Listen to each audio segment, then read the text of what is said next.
Well, teachers, welcome to the Well Teachers podcast, where we are not just developing our skills professionally, we are also taking care of our personal growth and well-being.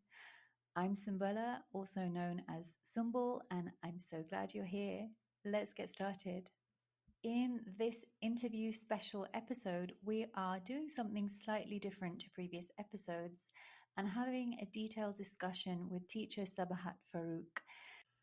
This was a really special discussion with Sabahat, and I hope it touches and covers lots of things that you may have had questions about. Even though Sabahat discusses her experience of securing clients internationally from Pakistan, many of the things we discuss are relevant to people teaching in all sorts of countries where similar challenges exist in terms of payments and opportunities and in general just securing remote work internationally. So I hope that you will really enjoy this episode and listen in to the end, because there are, as usual, some updates from the land of well teachers. So, welcome, Sabahat. I'm so grateful for your time, and hopefully, we'll learn from you today about international work from Pakistan as a teacher, how you upskill and keep well while you do all of this that you're doing. Thank you so much, Sumbula, for inviting me over. It's an honor being here with you. We have been connected for a while now, and you have been an inspiration to me as well. Thank you. So excited to speak with you today. It's actually so supportive to do this with you. So thank you for taking the time. So we prepared this in 3 parts. So we're going to first talk about your success in securing remote work internationally. This is something I'm asked about a lot. So I think a lot of teachers would love to know how you did this, being based in Pakistan, because there's all kinds of barriers that you have to get past to do this. So it's really a success, what you're doing. In the second part, we'll talk about your skills as a teacher and how you got your teaching skills. And then the third part, I thought we would go through just a little bit about your well-being and how you take care when you're working alone, particularly freelancing. But before all that, I would love to hear a little bit about you. So what kind of work are you doing right now? And what is kind of a story or experience that helped you know becoming a teacher was the thing for you? I am a law graduate. I studied law because my father is an advocate. My brother is a lawyer. So I come from a family of lawyers, and my father always wanted me to be a lawyer. And at the time, I wasn't sure of what do I want to do. So I just went for it. Okay, I'll study law. But when I actually, I started off as a lawyer, but I always, it always felt a bit off. I didn't quite get the satisfaction I felt when I was teaching.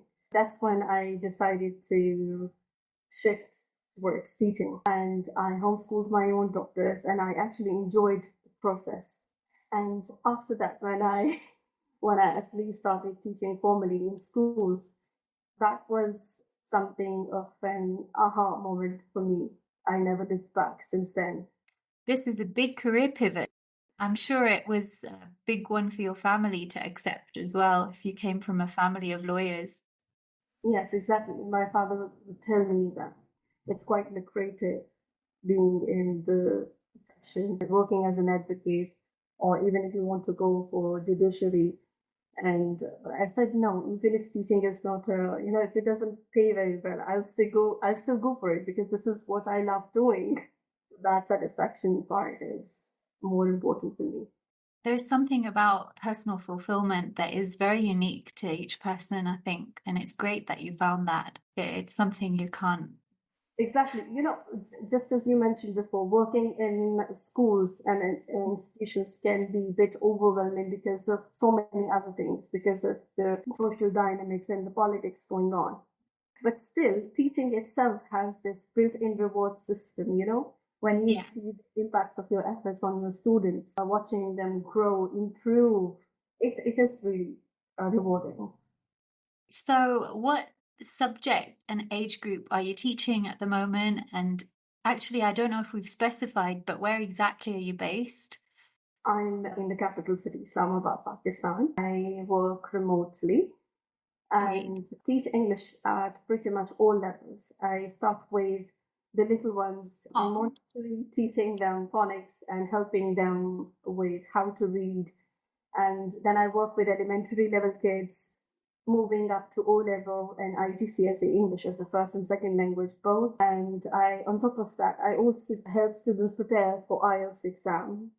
So it's pretty much wide range of skills and age levels. it's a huge range, and I think it shows when you get an English teaching qualification how broad the range can be with who you can teach and where you can take it. So I hope we'll talk a little bit in part 2 about your skills and how qualifications that you got. But actually, I don't know, on the spot, if it kind of might flow for us to do part 2 first. So your skills, because I feel like we could move into it first, yeah, after this answer. And maybe before all that, a little bit about where you grew up, and which cultures and maybe foods even influence your day-to-day life. I had an amazing and adventurous childhood growing up in different parts of Pakistan. I was born in Peshawar and I did my early years education from there. Then I completed my elementary schooling from a convent school in Murray. Then I came to Islamabad for until I completed my graduation. So In everywhere.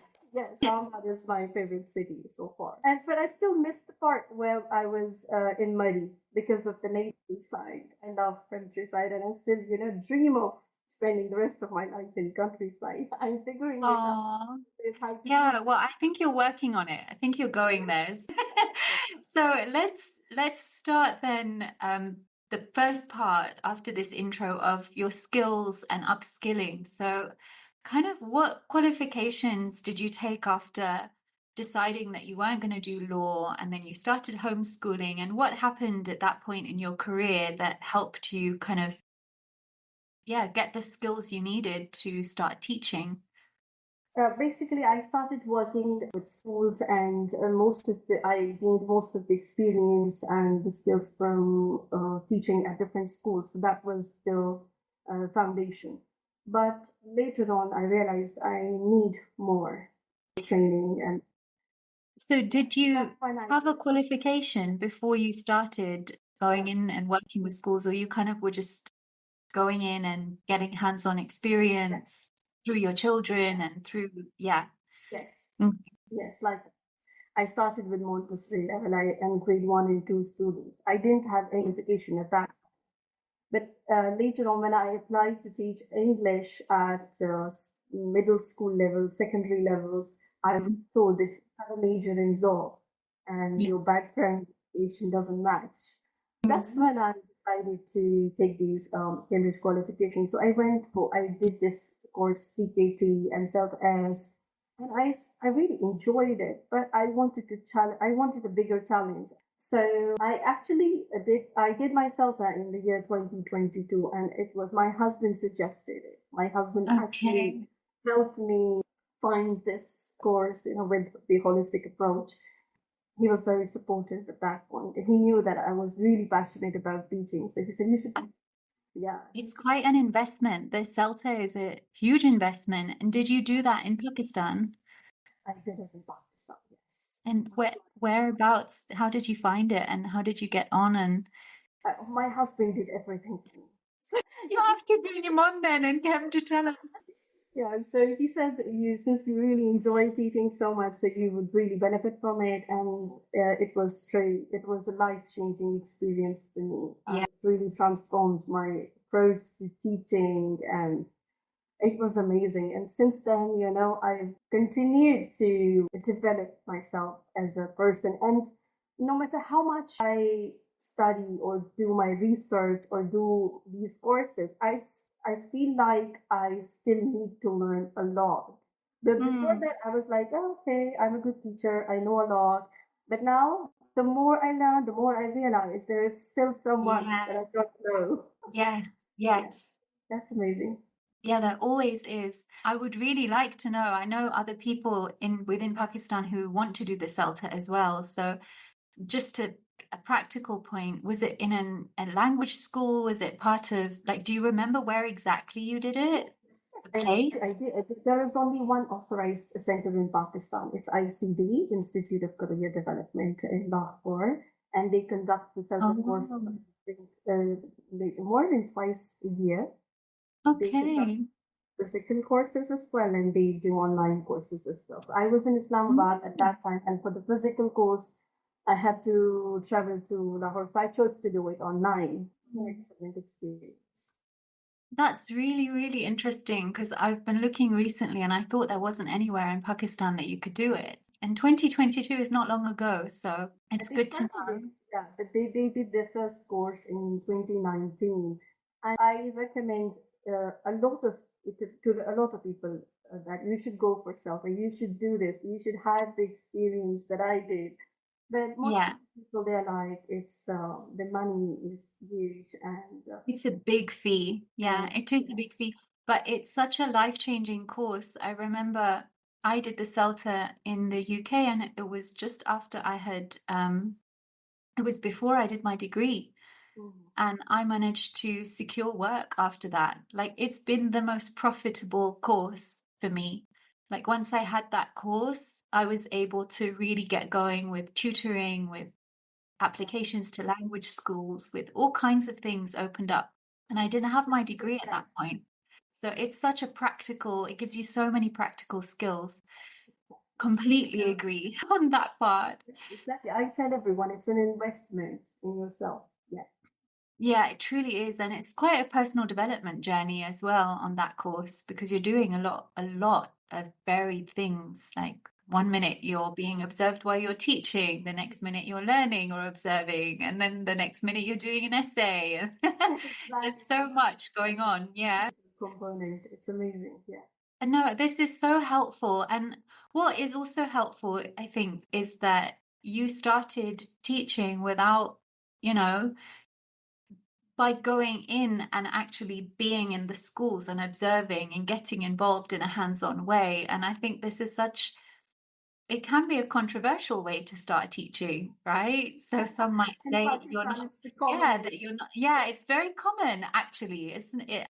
In many places, it's very common. And I really think it brings home how practical teaching is. And That's so another. many thanks for sharing this. Let's carry on with this kind of skills segment. So you got your CELTA, you Mhm. did a career pivot, and then something that many teachers will immediately find if they don't have a UK, US, Australian, Western passport, or they don't display as a native speaker will find that they're not eligible for jobs, or they can't get the jobs easily, or their applications are not processed.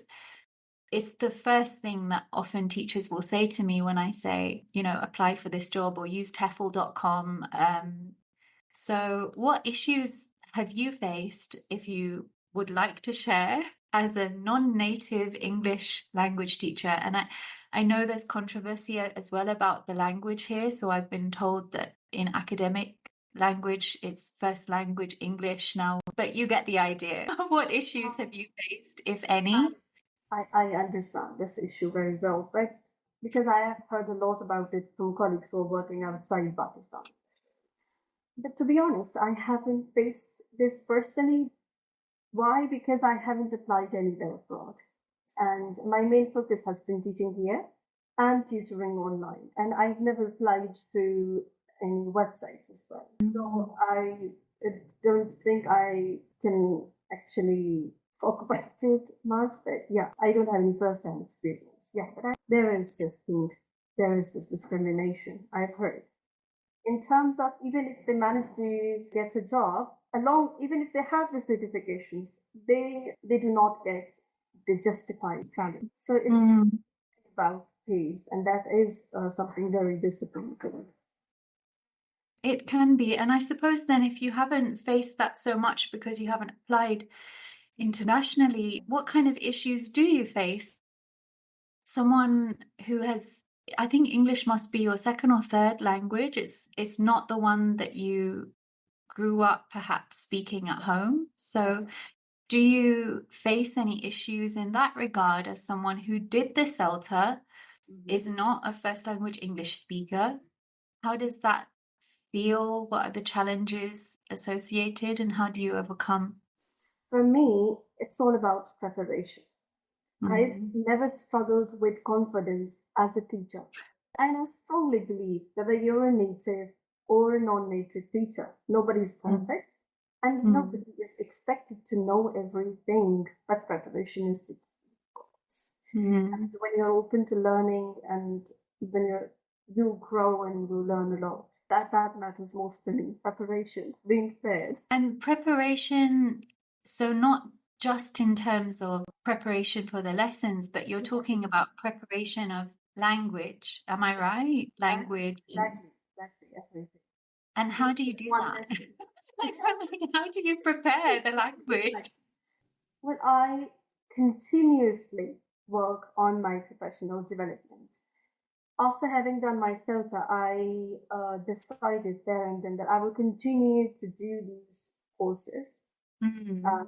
Even if I don't save up a lot of money for my teaching, I will still continue to do these. And I have kids at home and with full-time work and kids.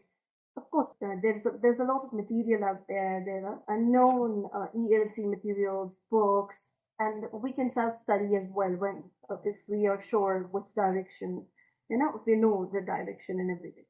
But Mm. still, when we don't commit ourselves to something that we don't, it's very hard to make time for that. What I do is that I actually sign up for these courses. I this is how I commit myself. Yeah. PD courses and language courses. So like, are you learning as well? Like Exactly. continuously English classes as well? Language, not so much, but I do that. I keep reading books and all whenever I find time. And these professional development courses that I'm doing, I'm particularly talking about CELTA and Delta. I think they work on your language awareness, and your teaching as well. So the best thing about these courses. I was talking with someone who is also a third language English speaker, and they were saying, how will I, like, my English isn't even perfect. So how am I going to do this? Because I think in the CELTA, there's a part of the application where you need to explain something grammatically. You have to apply and do this explanation. And they were like, oh my gosh, I need to read a whole grammar book before I do this application. And actually, you're right, because what I said to them was, no, each time you come up as something that you have to explain, you learn that part and prepare yourself for that piece that you're going to be teaching as it comes. Otherwise, you'll get really overwhelmed.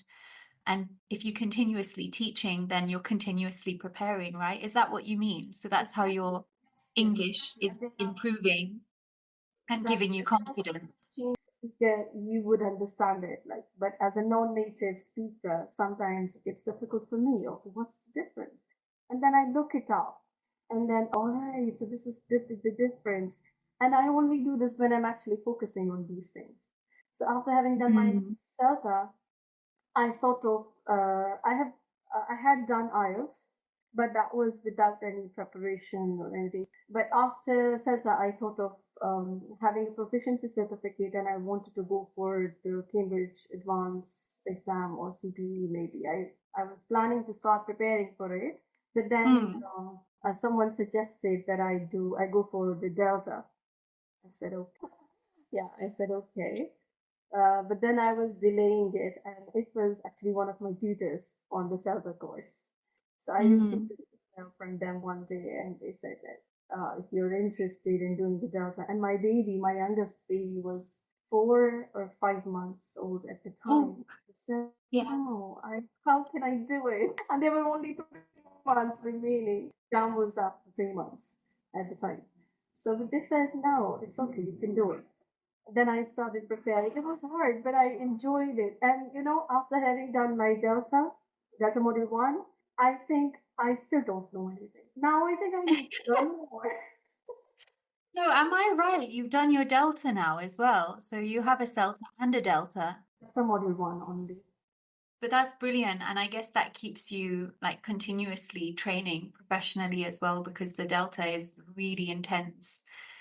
Exactly. I start working unless I have deadlines on my head. So Yes, yes. It gives you structure and you need that when you're training and learning. So that's how it works for me.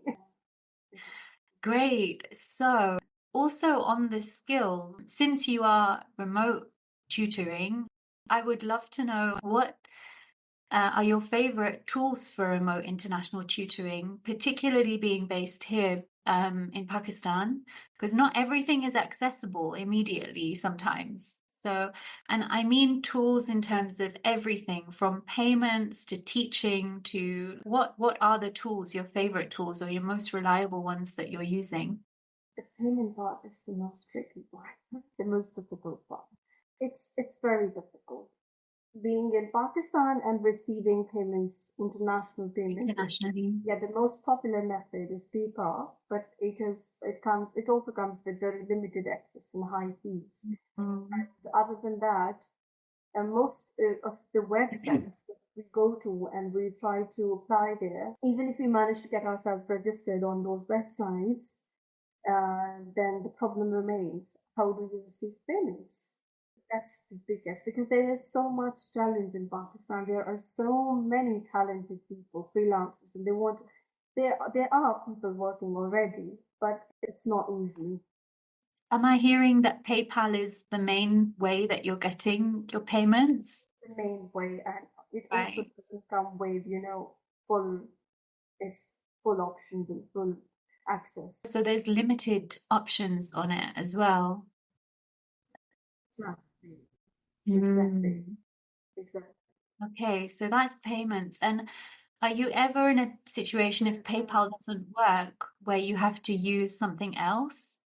For me, it's my students are based in China, but their parents, their fathers, they work in Pakistan.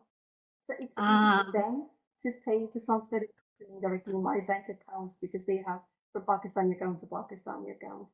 Otherwise, if they were mm. based in China, I don't think I would be able to, I would have been able to receive payments from China. Yeah, that's one of the things. But when it comes to tools like how I teach online using, Yeah. I use Zoom. Yeah, Zoom is Okay. the best, and it's one of the things that one of only one, not one of the things, the only thing I think that works in China also. Yes, true, Yeah, because because China also has its own restrictions as well. So, yeah. And then is it Zoom, purely Zoom? So you're using the whiteboard, you're using like the things, the features inside Zoom, or do you also use other software like to share? I don't know. Are you using physical books or like how are you, what's are you using to actually do the lesson? I use digital books. Yes, Okay. digital books, I use PPTs, present. I use Google Images. I use Google Slides, text, whatever I can use. I also find Google Slides very helpful for remote teaching one-to-one as well. I think this is a big section covered. So your skills and the tools you use. So thank you for sharing all of this. And I feel like we can move into the first part, which we didn't do first, but this was about securing remote work internationally based in Pakistan. So I know this varies for lots of different people. I know everyone's story is different and we all come at it with different opportunities. But you mentioned that most of your students are from China, and it would be great, I think, for people to hear how you found and secured your international students and yeah, what's helped you most with this? Like, what are you doing to secure this international work being based here? Actually, I didn't have to work a lot. You'd be surprised. You probably needed to do more than you think. And I started teaching her daughter. And just as you said, once people see results, they're happy to recommend you. And it was word of mouth mostly. Great. So then more students started reaching out, and thanks to Zoom, I was able to do that. Great. And did you make yourself available, like you were telling people that, I'm available, I want to teach, I'm tutoring? Like, how did it come up? The very, like the details of that first referral. All right, all right. So actually, I communicate with their parents, with these people on WeChat, through WeChat. So because Oh, like, were you in touch with them through, like, I how was were you in touch with them? okay. So I started teaching this little girl, and after 6 months, maybe, another person they approached me and they told me that my friend told me that we are teaching his daughter, and I want you to teach my son also. And then the same person said, I want you to teach my sister's daughter as well. But back to that very, very first one, like, how did they know how did they come to know that you may even be a teacher? How was the very first student secured? My colleague's sister worked at this Chinese company, and it was her boss, and Mhm. he was looking for an English teacher for her daughter, for his daughter. Uh-huh. So, You know what? When I started teaching this little girl, the father he was very skeptic, and he told me that I'm just. He was there. He observed me while teaching for almost 3 months. And although he told me that he's not actually there, he's just there because he was teaching another no, he's daughter. there. I know he was there. Yeah. Yeah. Okay, no problem. I And know he was and why do you think he was skeptical? there. Because he travels a lot. He's been to the States, he's been to the UK, and his work requires him to travel a lot. So he Mm-hmm. has quite a lot of exposure. And he told my colleague told me that he has been looking for a teacher for some while now, and he can't find a good teacher. I said, so maybe he was skeptical because I was a non-native teaching Could be. Do you think? Pakistani. Maybe, maybe. Could be. Yeah, It could be. It sounds like maybe it's a mixture of he'd experienced many poorer quality lessons, or as well could be the not maybe not the first language issue. Maybe meant that you that. faced more pressure. Yeah. So you never heard specifically from him what the reason was. You're just kind of like, Yeah, but I knew he was skeptical. There was something. there was something. On he was really now he's really happy, and quite a lot of compliments from these parents. And when I receive something like that, it actually makes my day. I share Amazing. I'll share some of the screenshots with you. Like one of the uh, mother, she always talks. She sends me messages in Chinese, and then I translate it to English, and then Yeah. I send her in English, and then she translates my messages to Chinese to see what I'm saying. And one day she told me that when my daughter grows up, I want her to see you for me. And Oh, it was so nice. And yeah. And she was like, I don't know why, but it's touching. Yeah. And yeah, very much. yeah, but they tell me that I like they like the way I engage their children, and that their children are happy in my lessons, and that's what Mm. matters.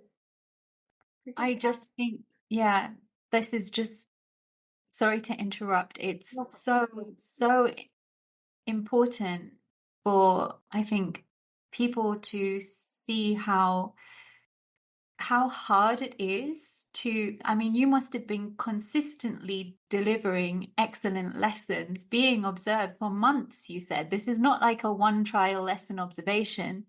You were being observed for months with this one student. And then, only then, did it start to like snowball and you got more referrals and more students. exactly, You see, and that takes exactly, that exactly, takes a exactly. that's a long runway. So, when you're just starting to freelance, I feel this is really important for tutors or people who want to stop teaching in a school and switch to freelance to get. I know for me, I faced it too. It's a very slow grow, like, and it takes a lot of energy and a lot of time. especially at the beginning. So as well, financially, I'm assuming like that you had other means of support coming through to you while you were kind of incubating this tuition base of clients that you have. Exactly. And Is the best part is that I got to implement all what I learned during my CELTA courses while these students. Like they were yes, so you were learning self-developing. and they were Exactly. learning. Yeah, Exactly. I love it. I love it. It's like my favorite quote ever. I don't know if you've seen me write it, is when one teaches, two learn. It's like my Absolutely.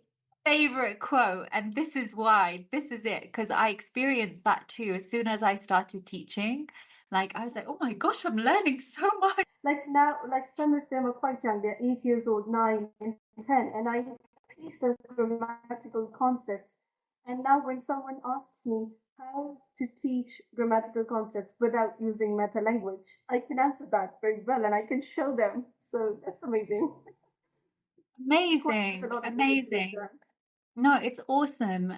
Yeah, oh, this is just, I think it's so important what you're sharing. And so, a final part of this securing remote work internationally, being based in Pakistan, how did you figure out how to price your tutoring services? So, it's like in Pakistan, for anybody listening who's like international and not that familiar with Pakistan, there's like, I've discovered fast that there is one price for Pakistanis and then there is another price for international, anybody international, even if you look a bit international, like, like there's another price that will come out. So how did you figure out how to price your tutoring services? Because it sounds like you had clients who were in Pakistan, but maybe not full time. Yeah. You know, ever since I started tutoring online, someone once told me this at least a $10 per hour rate for a center certified professional rule. So I kind of stuck to that and Mm, I keep my rates around that, uh, adjusting, of course, based on students' needs and circumstances. Sometimes I too, it's been a good baseline. so it's good they gave you like a baseline. Hopefully, you're finding as well, or I want to know if you're happy to share. I have you been able to increase your rates as you've secured more work and clients Yes. and your reputation has built? Yes, yes, yes, exactly. What I try to do now is in the beginning, uh, I used to teach 4 days a week, 5 days a week, and because I thought the student is quite young and he cannot speak anything, and I need to Mm, do a lot of work on him, on mm. her. It's not So just 1 hour work. exactly, Yeah, it's not. exactly. But later on, I realized I need to take care of my mental health and physical health as well. So I need to prioritize my time as well. And as and more students started approaching, so what I do now is that I think 3 days a week for one Okay. student is enough. And I even if the price has it hasn't changed much since I at the time I started, uh, Mm. but still it leaves me with a lot of time for myself as well. And the students are also learning now. I know Yeah, how to handle it and manage it. So 2 days or yeah. 3 days, yeah, Great. But, and I also think it's important in your context, you're also running a house, you're raising children, so you're working around lots of other work. Um, like it's still a type of work that you're doing around this. So this is really helpful to know as well. I suppose a lot, since you're working off referrals a lot, you probably aren't, am I right that you're not doing as much marketing, doing as much like content stuff, like anything like that? I, Is there any part of no marketing? no, no marketing at all. Nothing. No more. No, and I'm spotlighting it and I want to talk about it because I found this as well, is that since I left my full-time role, the majority of my big payments that come through for work and big pieces of work that come through for me, there is no advertisement that I put out for those. Like, they're all referral based. People knew of me in the years before, and they knew of my work, or they knew of my teaching, and then they booked me. Like, they just asked me directly and they booked me. And I think there's so much hype on LinkedIn. You can get so swept up in people advising that you need this amazing profile and these followers, and you need like, you need to do the daily posting and all of this. But actually, you are a great example of someone working purely off referrals that is never reaching LinkedIn. Like, some of the best professionals, they're not even advertising. Exactly. And that's because I truly believe in, working on my growth, personal and professional growth. Once you do that, I know the marketing part is important too, but I think working on the professional development and actual growth, what you do in the classroom and what you actually Exactly. do as a trainer is more important. And delivering, just focusing on the quality of what you're giving. Yeah, I just love it. And it really speaks to, so there's this book I love called Business Secrets of the Trappist Monks. And these monks, they don't advertise at all, but they have a massive booming business. They sell eggs. They always have queues out the door. Not one single advertisement. It's all word of mouth referral. And they focus on quality, exactly what you've just said. Like, they are continuously measuring the quality of the eggs. I think it's such an important part of business and just earning money in this world in a very ethical way, is to do it like that. So you're getting these results, you're getting referrals, which is a great testimonial by itself. But are you doing anything in terms of just like, once you've completed, as like with a student or a client, if you lose a client, or if one stops with you, how are you like closing that? Do you take testimonials? Do you do an interview? Like, is there anything you're doing to like just close the experience off? But I started teaching those students, and they're still with me. So you haven't lost one yet. No, Okay. one And how long has it been? Has it been almost 2 years. 2 years?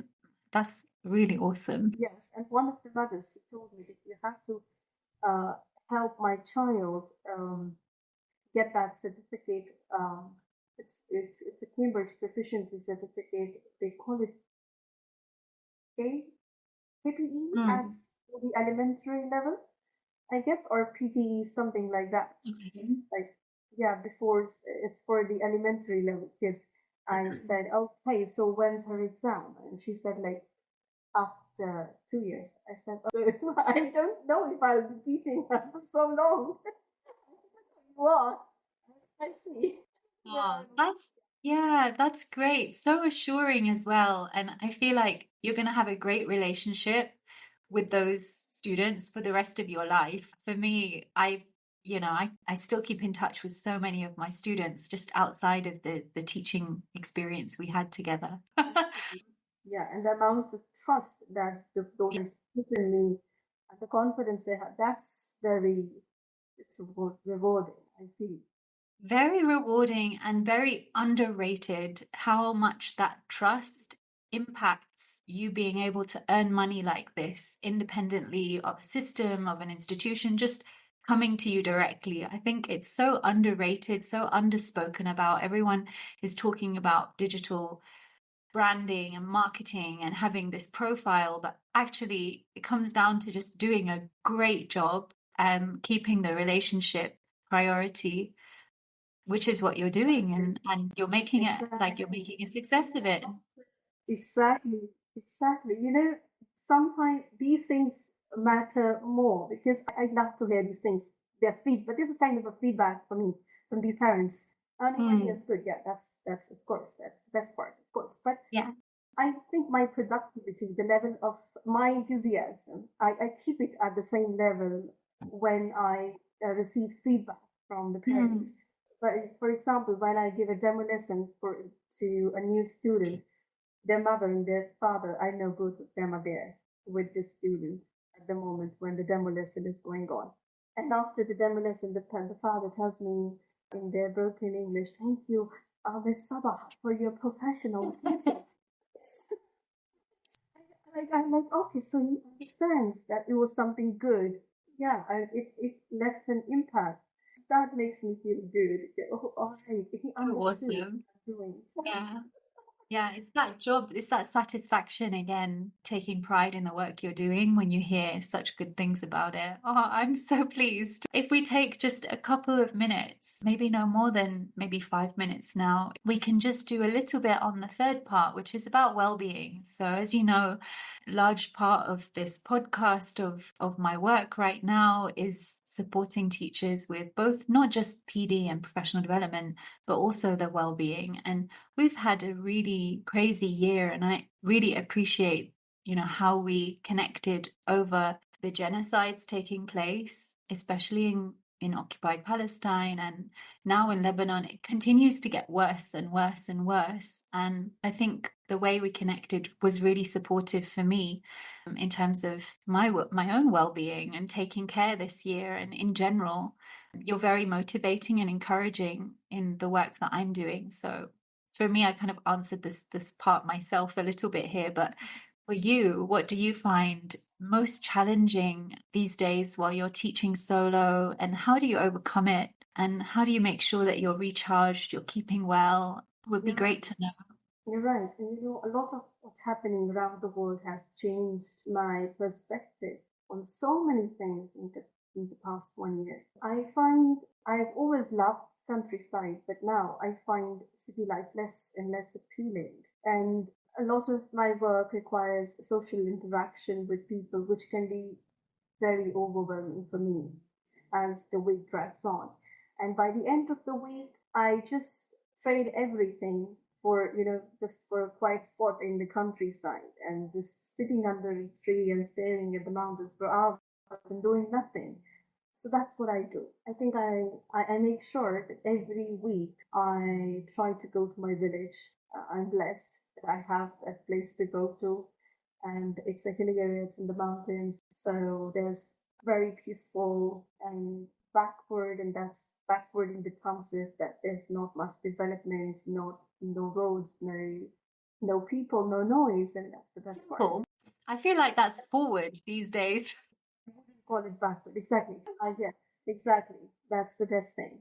As I was telling you, that my children's schooling is going on, and if I hadn't, if it wasn't for their schooling here, I would be in the village right now, living there, working from there, and my children, they love it, and they ask us to have Aww. a in the village, and why are we here? Why do we live here? We don't like.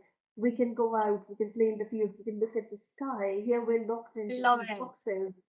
I love gardening. Yeah, that really helps me.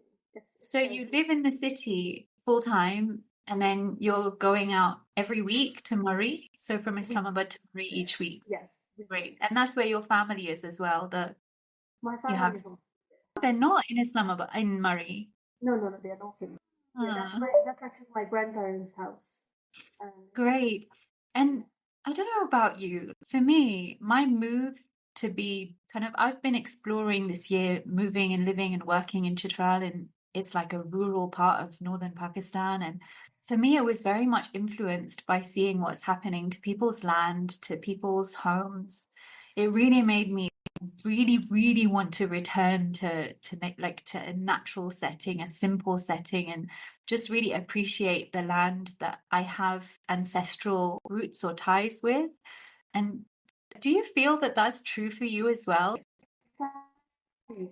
My like my husband was planning to go to the UAE 6 months ago, and he said, "Let's go to the UAE with the kids, and let's go there, or let's go some other place." And most often, people come to me and they tell me that you've done CELTA, you're done with your Delta Module One. Why don't you apply abroad, and why don't you go to some other country and live there? I tell them I'm satisfied where I am. I didn't do the CELTA because I want to go abroad. It's not something bad if Yeah. some people have this motivation, and it's okay to have this. Everybody has their reasons, but I have never even once thought of going abroad. I love my country as it is. The best thing is that it belongs to me, and I belong to this place, and I feel at home. It's Yeah. not like I don't want more from life in terms of, well, like when people say the Pakistan is a third world country and I want to move abroad to a developed country, to a more developed country, like I don't like such comments when people say that it's a third Yeah. world country and it's what has the government given us? What have these people given us? I think it like, how can I contribute? And no matter who is there in the government, no matter, it's not my concern. I have myself. I have what I'm doing. I can still do it, and I love my job. Even at the end of the day, I have nothing. I have a goat and I have a home in the village. I'll be happy. I love it. And I think this is such a nice point to end on as well, to come to a close with this whole discussion. Something that I think about a lot is that in this world, choosing your work and choosing where you're planted and where you're based, like there's this idea that yes, you earn money, but where you are, you give back, you give out. Like there's a certain exchange with the land, with the energy, with the people around you as well. And this, I think, is so overlooked often when, you kind of run after just career development or money or growth in that way. There's so much more to you that what you give out around you and what you get back from the land. Like you're talking about your goat and all these things. I really feel so similar to this in terms of choosing, what suits you and knowing yourself well enough to be able to take that choice confidently. Exactly. I so respect the decision and the just the confidence and clarity with which you've explained it. It's very unusual to hear this. I hear mostly the opposite. People are wanting to leave urgently. That's Yeah, it. it's understandable. That there are limitations in every field. But still, you know what I think is that we do not do our best first. Yeah. When you are doing your best, so even if you are in Pakistan, no matter what profession, what field you're in, you will be the top of the top. You will be the best in that, and you will be recognized. It I, like the effort you put into anything pays off. I strongly believe in that, and I am not one of those people who complain a lot. So learn everything towards myself. What am I doing? From personal experience, I know I have faced bullying at workplace. I have been a victim of workplace politics. But when you're the best, when you are so good at what you're doing, the world is open for you. There are so many places. Yes, completely. And I was told often as well about Pakistan specifically that if I come here, I'll be eaten up and, it won't be easy and it won't be, everybody was like, it's going to be really hard. But actually, Pakistan also has a way of taking care of you. Like, I think there's a lot of beauty to being in this country that comes from the culture of community. It's quite a special thing. So, I understand. There are so many things. Like when I go out, when I am stuck in a traffic jam, behaving in a certain way in the markets, I do get angry. I get frustrated. yeah. But by the end of it, I'm like, no, I know. Yeah, There's so many there's that I'm these so things grateful. about it here that take care of you too in some way. Like it's hard to explain Exactly. it. It's a feeling. It's an energy. Yeah. Exactly. Yeah, there's Exactly. something about it too. So, Exactly. I've been to Singapore. I've been to Dubai. I know how people are outside and the sense of safety and security that is there in those countries, no yeah. matter where you are. I know that it's not here, but still, there are so many things that I'm not able to explain. But I am grateful for those things. Yeah. I love I my actually I don't really feel anywhere is safe in this world, especially after this year. I country. really don't think we have a safe space. For me, Actually, exactly. yeah. I've been Yeah, all there over. is no one is safe. Like what has happened has showed us that we are none of us safe. So I feel like the least I could do is go and be in a place where I don't have to beg a visa or beg for a residency or pay extra just to live on the land. Like when you have access to land, I'm beginning just this year to appreciate how powerful that is and what it means, and how, people are dying and being killed and murdered just for existing on their own land. And it's just really brought And it home. It really exactly, brought it home. and if that's not considered a third world state, and why would Yeah. I call my country a third world country? No, we're fine. Yes, exactly. Exactly. It's like a whole reframe happened for me in Exactly, all of this. And exactly. yeah. Anyway, an unexpected bonus discussion at the end about taking care among the atrocities of this last year. And I really appreciate that you've been open to talking about that as well on this. I think we can call this to a close. It was so good to do this with you. Thank So, you. So, thank you very much for listening to this. If you came all the way to the end, I hope it was really helpful for you and that you found it interesting hearing about Sabahat's experiences. Some updates from the land of well teachers. You can hop over to the wellteachers.mn.co website, where we have a platform to discuss the episode on podcasts like this. There's a space there that you can join in with, and you can also access the free area while you're at it. So if you want to share thoughts or questions or follow up from this episode, I'd love to hear from you. It's really hard to get feedback from a podcast episode, so I created a space for us to be able to do this. In other news, wellteachers.org now has an events page, so I'm regularly updating now what's happening there with us. And I just find that really helpful because there's so many different channels and things can get lost, but I'm really enjoying having a website space for well teachers now. So do hop over and check that out. And then finally, there is lots going on at The Well, which is our private membership where we support each other with our well-being and professional development.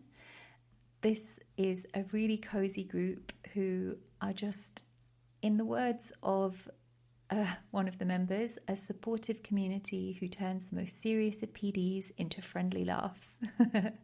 So we have been doing a Mandarin hobby course this month. It's the first of its cohort, and it's been so fun so far. So this is just following my hunch that we really need to create time and space for hobbies as teachers, and hobbies are one indicator of wealth. If you think about time and energy and capacity. And for teachers, hobbies are so useful because they put you back in the learner seat. So it's been really fun to do this. We are likely going to be doing a hot pot meetup at the end of this with the members, where we're going to have a traditional Chinese meal in November. I should be back in Dubai. And I really welcome you to become a member. You will find the coziest, friendliest, positive group. And there's loads more information about joining over at wellteachers.org/thewell. Or you can find me somewhere online for sure, LinkedIn, Instagram, and just ask me about anything that you've got on your mind about the membership. All right, that's it from me. So from the mountains to you, enjoy the rest of your week. And a final point that I usually put in the PS of writing and articles, especially on LinkedIn and Instagram: end the occupation.